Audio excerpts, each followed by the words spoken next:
الله الرحمن الرحيم. الحمد لله رب العالمين،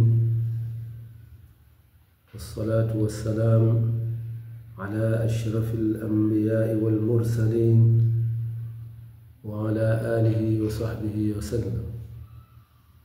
أما بعد، watukufu wa Islamu, tukiendelea na mfululizo wa darasa zetu, darasa muhimu kwa ajili ya kumjua Mola wetu Subhanahu wa Ta'ala, ambaye ametuamrisha hivyo tumjue yeye kwanza kabla ya kila kitu, pale ambapo Mwenyezi Mungu Subhanahu wa Ta'ala aliposema fa'lam annahu la ilaha illa Allah,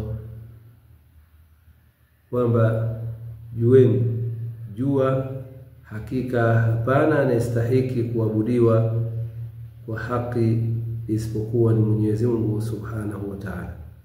Kwa hivyo aliposema kwamba fa'lam, jua, ni kwamba unatakiwa ufanye utaratibu mzima wa kuchukua hatua za kuweza kujifunza, kwa sababu kujua kutakuja baada ya kujifunza. Kwa hivyo hiyo ikawa ni elimu ya mwanzo ambayo inatakiwa Muislamu aishughulikie, amjue Mola Subhanahu wa Ta'ala, ambaye yeye ndiye anastahili pekee yake kuabudiwa. Kwa hivyo katika kumjua Mwenyezi Mungu Subhanahu wa Ta'ala, kama ambavyo tulivyozungumza katika darasa yetu ya kabla ya hii, ni kwamba tutamjua Mwenyezi Mungu Subhanahu wa Ta'ala kwa kuzitambua sifa zake. Na Mwenyezi Mungu Subhanahu wa Ta'ala ana sifa nyingi, lakini kuna sifa 13 ambazo hizi wanachuoni wamesema sifa hizi ni wajibu kwa kila Muislamu ajue, na kujua kwenyewe ni kujua maana. Hakimlazimu kwamba mtu lazima ahifadhi yale majina yake, lakini kuweza kujua maana yake, akatambua kabisa kwamba Mwenyezi Mungu Subhanahu wa Ta'ala yupo, na hii ndiyo sifa yake ya kwanza. Mwenyezi Mungu Subhanahu wa Ta'ala al-wujud, kuwepo. Kwa hivyo Muislamu anatakiwa amjue Mwenyezi Mungu Subhanahu wa Ta'ala kwamba yupo, na sifa hii inatakiwa kwamba awe na dalili walau ya kwa ujumla wa kuweza kumjulisha kwamba Mwenyezi Mungu Subhanahu wa Ta'ala yupo. Kwa hivyo wakataja wanachuoni, Mwenyezi Mungu warehemu, kwamba yajibu ala kulli mukallafi ma'rifatu ad-dalil al-aqli al-ijmali ala wujudi Allah Ta'ala, kwamba ni wajibu juu ya kila ambaye tayari huyu amekusha kuwa balighi, mwenye akili timamu, ambaye mtu huyu sasa anakuwa amekwisha kalifishwa na sheria juu ya kutekeleza mambo ya wajibu katika sheria. Kwa hivyo na hili ambayo tunalizungumza ni jambo ambalo wajibu katika sheria. Kwa hivyo yule ambaye tayari amefikia katika umri huo ajue na tambue dalili ya kiakili kwa ujumla juu ya uwepo wake Mwenyezi Mungu Subhanahu wa Ta'ala. Kwa hivyo mfano kama mtu akasema fi nafsihi alkitabatu la budda laha min katibi, kwamba maandishi hapana budi lazima awepo mwenye kuandika. Utapoyaangalia maandishi popote pale, ukiona maandishi moja kwa moja, nafsi za kila mwenye kuangalia basi huwa ana uhakika wa moja kwa moja kwamba yupo ambaye aliyoandika maandishi haya, ambaye huyo ndio fa'il, ndio mfanyaji ambayo amefanya jambo hilo la kuandika. Na wala haiwezi kumjia mtu kwamba akaona maandishi halafu ikaja kabisa kwamba haya maandishi yatakuwa yamejiandika yenyewe tu, na wala hakuna yoyote ambaye aliyoandika.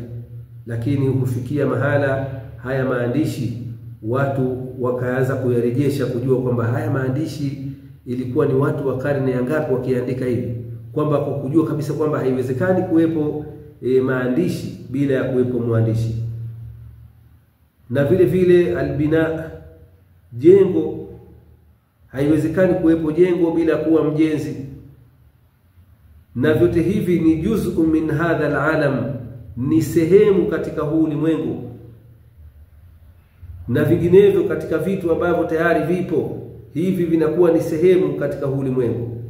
Sasa fahadha alalamu bil aula la budda lahu min khaliq, hivi vitu tulivyovitaja na vinginevyo vingi ni sehemu katika ulimwengu, kwa sababu ulimwengu ni muunganisho wa vitu vingi ambavyo vinavyounganisha katika kitu kimoja kimoja, kwa ujumla vinakuwa ndio alalam. Na kwa maana hiyo tunasema kwamba alalamu kullu ma siwa Allah subhanahu wa ta'ala, kwamba tunaposema ulimwengu ni kila ambacho si Mwenyezi Mungu subhanahu wa ta'ala, hicho kinaingia katika sehemu kwamba ni ulimwengu. Sasa ulimwengu katika hatua kama hiyo ya hivyo vitu ambavyo yoyote yule anapoona kitu kimoja kimoja kama hicho, basi moja kwa moja anajua kabisa kwamba kitu hichi yupo ambaye aliyokifanya, na hata kama kilifanywa yeye hayupo na miaka imepita, lakini moja kwa moja ana uhakika wa 100% kabisa kwamba yupo ambaye aliyofanya jambo hili, kama ni maandishi hayo au aliyojenga jengo hili, kwamba ana uhakika huo. Sasa ikishakuwa hali kama namna hiyo, min babil aula, kwamba ulimwengu huu kwa ujumla wake ulivyo, la budda lahu min khaliq, hapana budi lazima ulimwengu huo uwe na muumba ambaye khalaqahu, muumba huyo ameumba ulimwengu huu, la yushbihuhu bi shay'in, ni kwamba yeye sasa anakuwa kwamba hafananishi na chochote.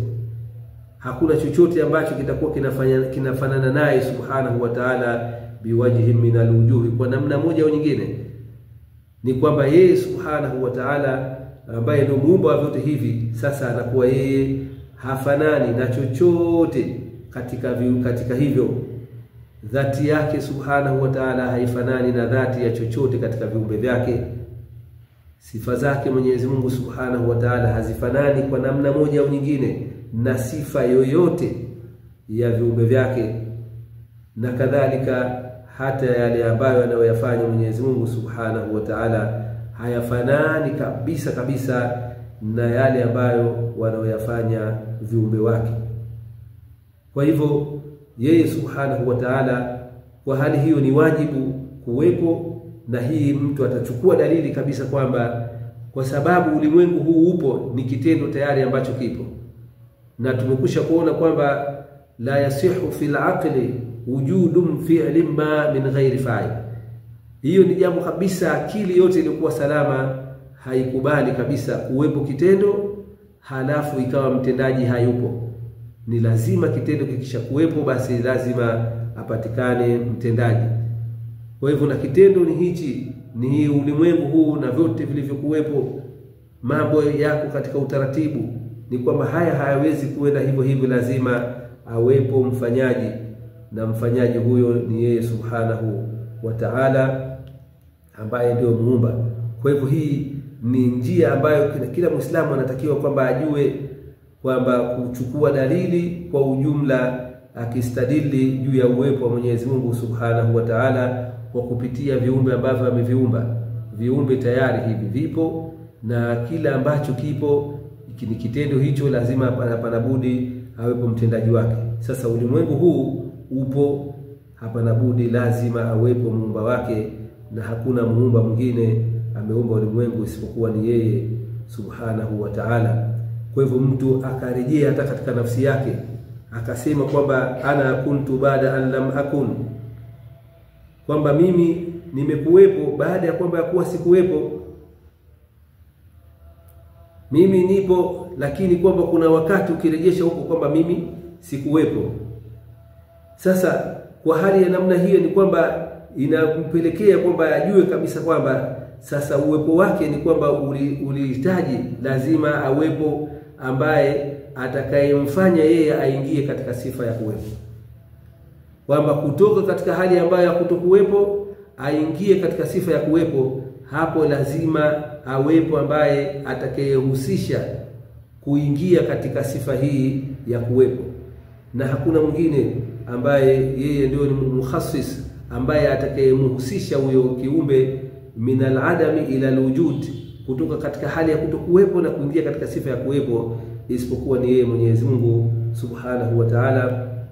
Yeye ndiyo ambaye amehusisha wa viumbe hao kutoka katika hali ya kutokuwepo na wakaingia katika sifa ya kuwepo.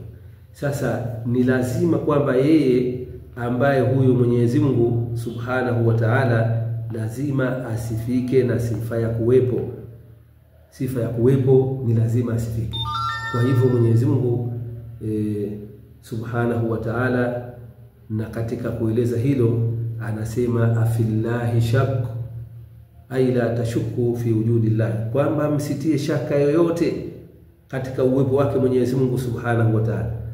Ukachukua dalili ya kiakili na ukachukua dalili ya nakli kwamba Mwenyezi Mungu Subhanahu wa Ta'ala anakataza kabisa mtu asiwe hata na ile adna shaka ya chini kabisa hiyo uwepo wake Mwenyezi Mungu, huyo hatosalimika, hatakuwa katika watu waliosalimika, watu ambao wameingia katika dini ya Uislamu. Huyo akiwa na shaka uwepo wa Mwenyezi Mungu Subhanahu wa Ta'ala, tayari huyo atakuwa yuko nje ya Uislamu. Kwa hivyo Mwenyezi Mungu Subhanahu wa Ta'ala akasema afillahi shakun, kwa maana hapana shaka yoyote fi wujudihi, katika uwepo wake Mwenyezi Mungu Subhanahu wa Ta'ala. Wallahu mawjudun qabla wujudi al-khalqi, Mwenyezi Mungu yupo kabla ya uwepo wa viumbe. Na hayo Bwana Mtume sallallahu alayhi wasallama ameyaeleza katika hadithi sahihi, hadithi iliyopokelewa na al-Imam al-Bukhari na al-Imam al-Baihaqi na al-Imam Abu Bakr ibn al-Jarud. Anasema Bwana Mtume sallallahu alayhi wasallam, kana Allahu wa lam yakun shay'un ghayruhu, amekuwepo Mwenyezi Mungu na hapakuwa na kingine chochote kisichokuwa yeye. Bimaana kwamba Mwenyezi Mungu Subhanahu wa Ta'ala yeye amekuwepo katika azal, wa lam yakun shay'un min al-alamin ma'ahu. Mwenyezi Mungu uwepo wake wa tangu na tangu ni kwamba alikuwa yeye tu Mwenyezi Mungu, na hapakuwa na kingine chochote katika hivi ambavyo tumevielezea vya ulimwengu. Hapakuwa na chochote katika hivyo, la ma'un wala hawa, hapakuwa na maji wala hewa. Na tukifahamu kwamba maji hichi ndio kiumbe cha mwanzo ambacho Mwenyezi Mungu alichokiumba. Kwa hivyo hapakuwa na maji wala hapakuwa na hewa, wala zamanun wala makani, hapakuwa na zama wala hapakuwa na mahala, wala ardhun wala sama, hapakuwa na ardhi wala hapakuwa na mbingu, wala arshun wala kursiyun, hapakuwa na arshi wala hapakuwa na kursiyun, wala nurun wala dhalamun, hapakuwa na nuru wala hapakuwa na kiza, wala insun wala jinnun wala malaika, hapakuwa na binadamu wala hapakuwa na majini wala malaika. Ni kwamba alikuwa ni Mwenyezi Mungu peke yake Subhanahu wa Ta'ala na sifa zake. Hapo Mwenyezi Mungu hajaumba chochote. Kwa hivyo uwepo wake Mwenyezi Mungu Subhanahu wa Ta'ala hauhitaji chochote. Yeye Subhanahu wa Ta'ala mawjudun la yushbihu al-mawjudat, yupo na uwepo wake Mwenyezi Mungu Subhanahu wa Ta'ala haufanani na vyote ambavyo vilivyokuwepo. Yeye Subhanahu wa Ta'ala mawjudun bila makanin wala jiha wala kamia. Mwenyezi Mungu Subhanahu wa Ta'ala yeye yupo bila mahala, bila upande, bila saizi, kwa sababu yeye Subhanahu wa Ta'ala ndio muumba wa mahala mote, ndio muumba wa pande zote, yeye ndio muumba wa vyote hivyo na kila kimoja kwa saizi yake. Kwa hivyo sasa ilivyo yeye muumba wa vyote hivyo ni kwamba yeye hafanani na vyote. Kwa hivyo sasa ni wajibu kila Muislamu aamini na aifunge hiyo katika moyo wake kwamba Mwenyezi Mungu Subhanahu wa Ta'ala mawjudun, yupo, na ni muhali kwamba Mwenyezi Mungu kuwa hayupo, kwamba al-adam, kukosekana Mwenyezi Mungu, hili ni jambo muhali.